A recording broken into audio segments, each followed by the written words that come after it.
Türk'ten merhabalar. Bugün çok özel bir konuğumuz var. Ankara'dayız. Angola Cumhurbaşkanı Sayın João Manuel Gonçalves Lourenço Ankara'da resmi bir ziyaret için bulunuyor. Cumhurbaşkanı Recep Tayyip Erdoğan'ın daveti üzerine burada. Biz de kendisiyle Türkiye'ye gelmişken özel bir röportaj gerçekleştireceğiz. İlk ziyareti bir devlet başkanı olarak Angola'dan yapılan ilk resmi ziyaret. Bu nedenle önemli bir konuk Angola'yı, genel olarak Afrika'yı, Türkiye-Afrika ilişkilerini ve daha pek çok konuyu konuşacağız. Your Excellency, welcome. Okay, thank you. Thank you very much for taking time for us. Your Excellency, I would like to start with, first of all, welcome. And this is your first time as President of Angola, I think. And this is the first visit, very first visit of an Angolan leader to Turkey, as far as I know.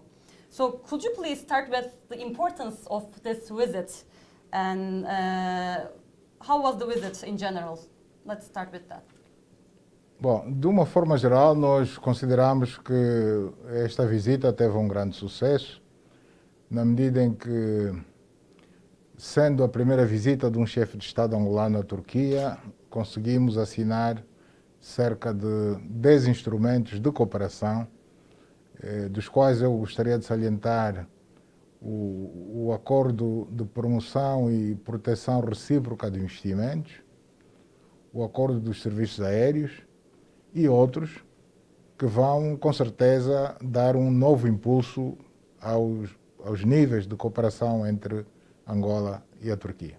Well, you just mentioned that you signed a lot of agreements. I want to ask also about the diplomatic relations between Turkey and Angola, because the relations date back to 1980s, but yet there was no official visit till now. I mean, from the state of as a leader, from the Angolan leader. So can we take back the time we lost for years? You think is it the start of it is the new beginning, a new era for Turkish-Angolan relations? Nós estamos, quando digo nós, quero dizer os dois chefes de Estado, eu e o presidente Recep Erdogan, estamos determinados em procurar compensar o tempo perdido e passar a andar muito mais rápido nas relações de cooperação entre os nossos dois países a partir da presente data.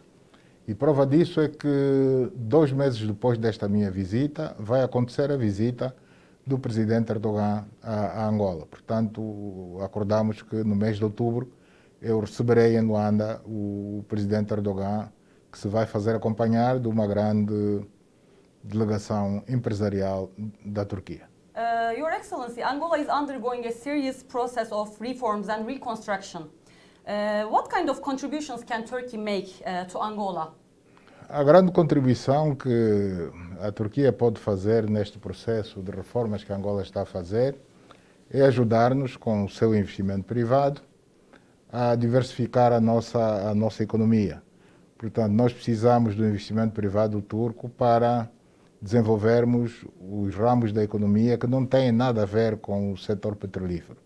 Portanto, para desenvolver a agricultura, os vários tipos de indústria, o turismo, enfim, as pescas, todos esses ramos que constituem aquilo que nós chamamos a diversificação da nossa economia. Se os investidores turcos nos ajudarem a fazer isso, com certeza que estarão de forma indireta a contribuir para as reformas que nós estamos a imprimir há cerca de 3 anos. Não é proibido, obviamente, fazer investimentos no setor petrolífero, que não se entenda desta forma.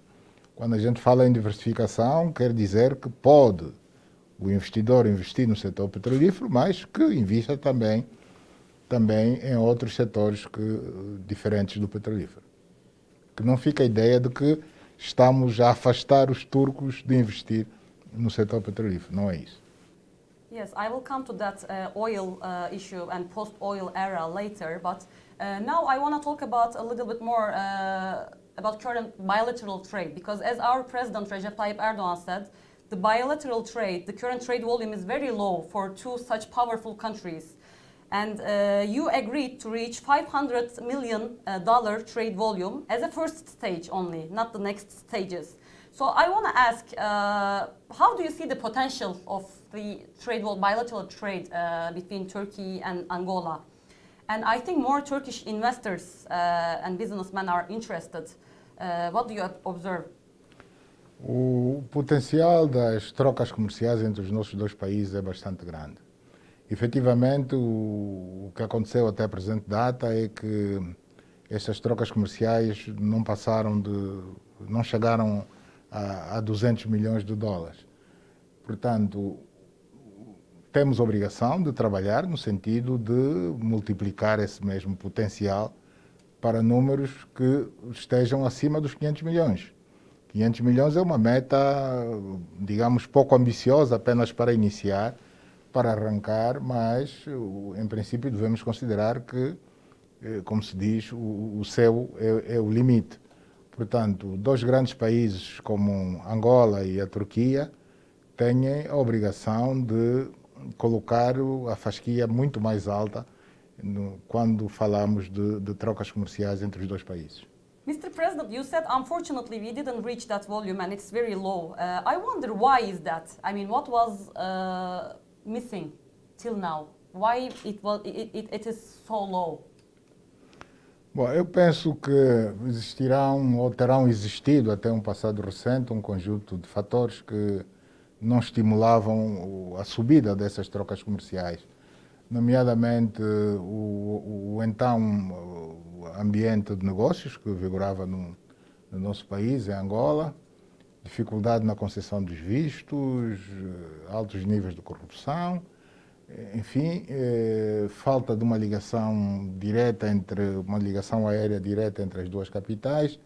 Portanto, todo este conjunto de fatores, não apenas um visto isoladamente, terão contribuído negativamente para o nível das trocas comerciais entre os nossos dois países.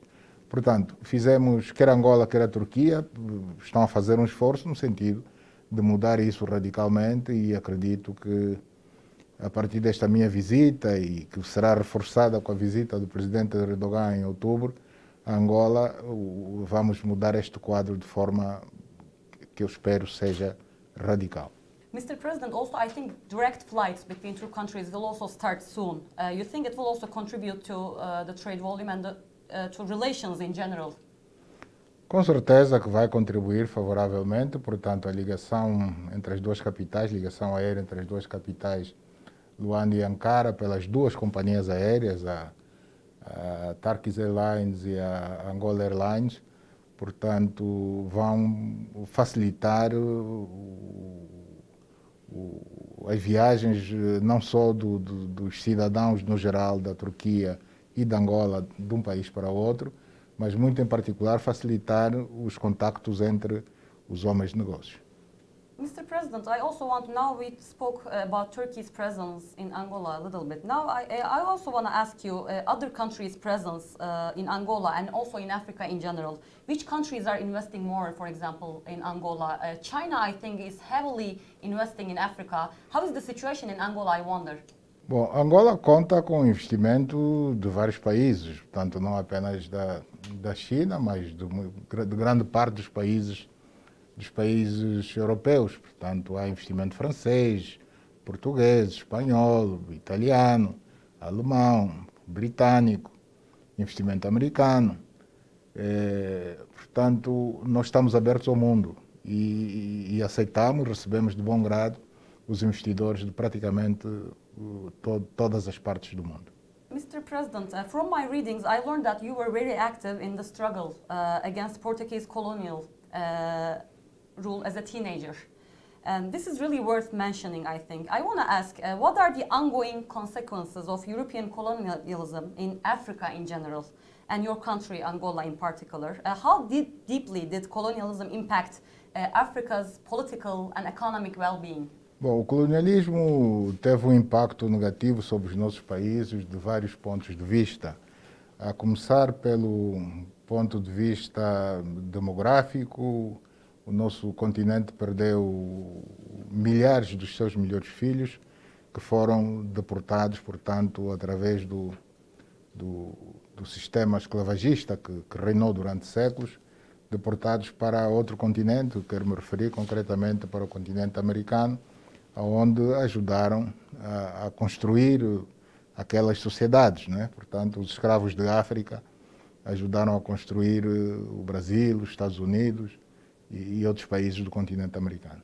Para além de que as nossas riquezas materiais, os recursos minerais em particular, de que o nosso continente é bastante rico, não serviram para desenvolver o continente, para desenvolver os nossos países, mas sim para desenvolver os países que nos colonizaram.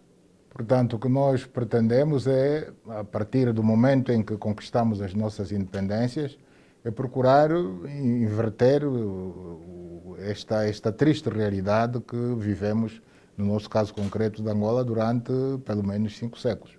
Mas não vamos passar a vida a nos lamentar, nós temos é que trabalhar para desenvolver os nossos países.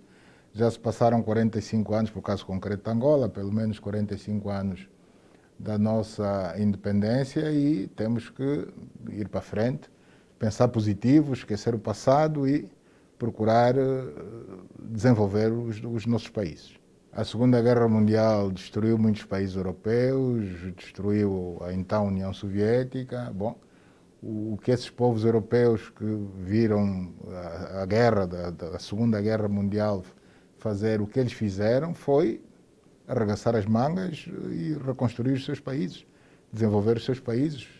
E hoje têm o desenvolvimento que todos nós conhecemos. O mesmo podemos dizer do Japão, que foi destruído nessa mesma Segunda Guerra. Hoje é um Japão industrializado, um Japão desenvolvido. Portanto, de uma forma geral, muitos povos passaram por vicissitudes grandes. A própria China conheceu momentos difíceis durante a sua história, mas pronto, a China de hoje não é a China dos anos 20 ou dos anos 30. Os judeus foram vítimas do Holocausto, perderam milhões de filhos seus e a melhor resposta que encontraram foi unirem forças e construírem um novo país, que é o que conhecemos hoje, portanto, um Estado de Israel que é respeitado mundialmente. Portanto, tudo isso para dizer que, bom, o passado passou, os historiadores se encarreguem de falar desse passado, mas para frente é o caminho, vamos arregaçar as mangas e desenvolver os nossos países. Well, thank you very much. It's a very long and satisfying answer. Most of the people, also in Turkey, are blaming colonial period, especially for the problems in Africa in general, like corruption, maybe civil wars, fights between different tribes. So I think it's time to move on, and I mean, instead of blaming that history, the colonial history, it's time to move on, right? Com certeza, portanto é precisamente isso que eu acabei de dizer e creio que podemos passar em frente. Mr. President, I want to also ask you, because you are very active in fighting against corruption. So I would love to ask, how is the fight against corruption is going since you took office in 2017? I want to ask specifically, how is it going till now? And did you completely finish the corruption issue? If I may ask. Seria ingênuo da nossa parte considerar que a luta está ganha e terminada, portanto, muito longe disso. Aliás, o que me parece é que com a corrupção não se acaba a corrupção. Combate-se a corrupção no sentido de prevenir que os corruptos surjam, mas acabar em absoluto, eu não conheço país nenhum que tenha acabado com a corrupção. Não. O problema da corrupção é a impunidade, é haver corrupção e impunidade, ou seja, não se fazer nada contra a corrupção. Este é que é o mal. E sobre esta matéria da impunidade, eu creio que combate à impunidade, eu creio que em 3 anos Angola não fez tudo, mas fez bastante. Mr. President, you became the first new president of Angola after 38 years. I didn't know that, so it must be really challenging for you. I wonder what kind of obstacles and challenges you faced since you took office in 2017. And now, of course, we are undergoing a pandemic process. Of course, it's another huge challenge. So I wonder your personal experience as the new president after almost 40 years. Bom, os dois grandes desafios que eu encontrei, eu diria três grandes desafios. O primeiro é precisamente este, a corrupção galopante que existia no meu país até assumir o poder, em 2017. Portanto, este foi um dos grandes desafios que encontrei e que estou a enfrentá-lo com toda a coragem possível. O segundo desafio é a crise econômica, que também encontrei. Crise econômica essa que não era só de Angola, mas de uma forma geral era uma crise mundial. Portanto, os últimos 3 anos que antecederam a minha tomada de posse foi um período de crise praticamente mundial.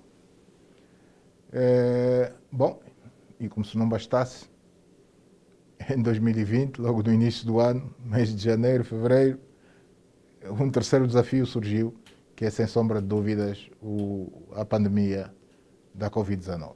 Com relação ao desafio econômico, o que nós fizemos e continuamos a fazer, portanto, o que temos vindo a fazer, é um conjunto de reformas, no sentido de tornar a nossa economia melhor. Assinamos um acordo com o Fundo Monetário Internacional, acordo esse que, a nosso ver, está a ser cumprido. Portanto, este casamento, se me permite a expressão, entre nós e o FMI, até aqui tem decorrido sem grandes percalços. Angola sente que valeu a pena ter feito esse acordo. Foi bom para Angola, ajudou-nos a ganhar outro sentimento de disciplina na gestão dos recursos públicos e, com isso, mais facilmente estamos a ter a capacidade de lidar com a grande dívida externa que Angola tem. Mr. President, your country is very rich in terms of, you also mentioned, and also Africa's second biggest oil producer, Angola. I also want to ask about your vision for the post-oil era, because a lot of countries now in the world, including Saudi Arabia, Qatar, United Arab Emirates, they have vision for post-oil era. And also you are pushing to expand farming, fishing and tourism to diversify the economy and its reliance on oil revenues. So how is this diversification process going, and what is your vision in this regard, I wonder? Nós estamos muito esperançados neste novo caminho que entendemos seguir, o da diversificação da economia. Um dos ramos fora do setor petrolífero que, a nosso ver, tem dado sinais bastante positivos é a agropecuária, mas pouco a pouco, noutros setores da economia, no setor mineiro, por exemplo, hoje já não nos ficamos apenas no petróleo e nos diamantes. Portanto, estamos a olhar para outros recursos minerais que o país tem, estamos a olhar para as pescas, estamos a olhar para o turismo, que infelizmente ficou condicionado à Covid-19, à pandemia da Covid-19, mas nós vemos com bastante otimismo que não há outra opção a seguir senão essa mesmo da diversificação da economia. Bom, e pensar na era pós-petróleo é pensar também em fontes alternativas de produção de energia. Portanto, estamos também virados a isso. Já temos projetos no país de produção de energia não fóssil, portanto, de combustíveis não fósseis, nomeadamente energia hidroelétrica, energia fotovoltaica, que começamos agora. E o caminho é esse, temos que estar preparados, porque sabemos que daqui a uns anos as fontes de energia fósseis, em princípio, estarão condenadas até mesmo para salvarmos o planeta, porque as modificações climáticas que temos vindo a observar nos últimos anos obrigam os Estados a tomarem medidas no sentido de corrigir aquilo que ao longo de muitos anos foi feito de mal ao nosso planeta. Mr. President, my final question will be on, also our President Erdogan touched upon that, saying Angola is a country that has proven itself in its fight against terrorism. So I want to ask Angola's success in this regard, because we still witness civil wars in some parts of Africa. What does the case of Angola teach us?